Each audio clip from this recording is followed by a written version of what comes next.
Hello guys, स्वागत आहे तुमचं माझ्या आणखी एका ब्लॉगमध्ये. तर आज आहे ना, मी मस्त रक्षाबंधन स्पेशल गुलाबजामुन बनवणार आहे. तर चला तुम्हाला दाखवते. सगळ्यांना तर रेसिपी माहिती आहे सिंपल, पण मी जे करते ते दाखवते कशी करते. तर चला दाखवते. इकडे ना पीठ भिजवून ठेवले, खूप वेळ झालं भिजवून ठेवले होते. आता ह्याचे गोळे करणार आहे.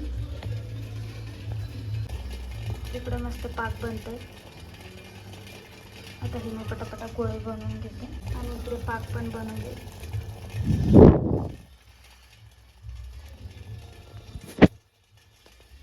इथे एवढे गोळे बनवलेत मी आणि इकडे असे बनवून ठेवले.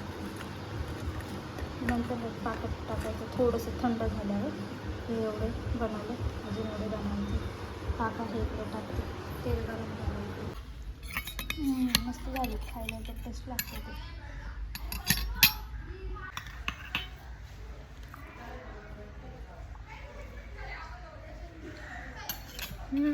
मस्त झालं, एक नंबर.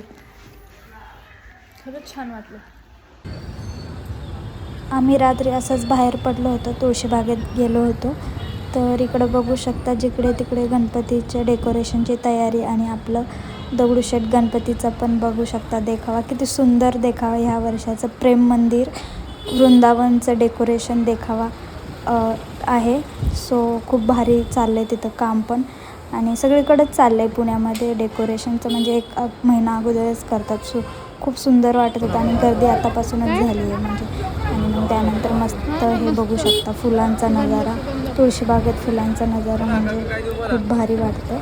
आणि इकडे आहे ना वेगवेगळ्या व्हरायटीजमध्ये फुलं दिसतात आणि एकदम टवटवीत, काय माहिती का. आणि हे इकडे सगळे हिरवं, जे आंब्याचे ढाळे वगैरे असतात ना ते सगळं. आणि हे बघू शकता कलरफुल सगळे इकडे आपल्याला भेटतील. मग त्यानंतर आम्हाला काही घ्यायचं तर नव्हतं, असंच बोर होतं तर म्हणून फिरून आलो.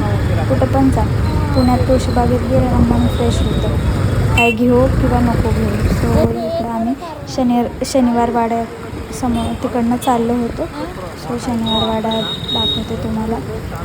हे बघू शकता, इकडं पण भारी वाटतं. दिवसातून संध्याकाळी बंद असतात वाटतं. आम्ही असंच फिरत चाललो होतो आणि फिरत होतो. खूप म्हणजे बोर होत होतं ना घरात, म्हणून त्यामुळे फिरत गेलो. आणि हे 16 ऑगस्टचं आहे व्हिडिओ.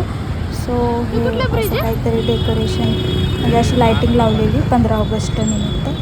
तर ते असं काही दिसत होतं, खूप छान वाटत होतं. आणि बाजूला पण ते एक ब्रिज आहे ना, ते पण खूप सुंदर दिसत होतं. ते व्हिडिओत नाही काढलं वाटतं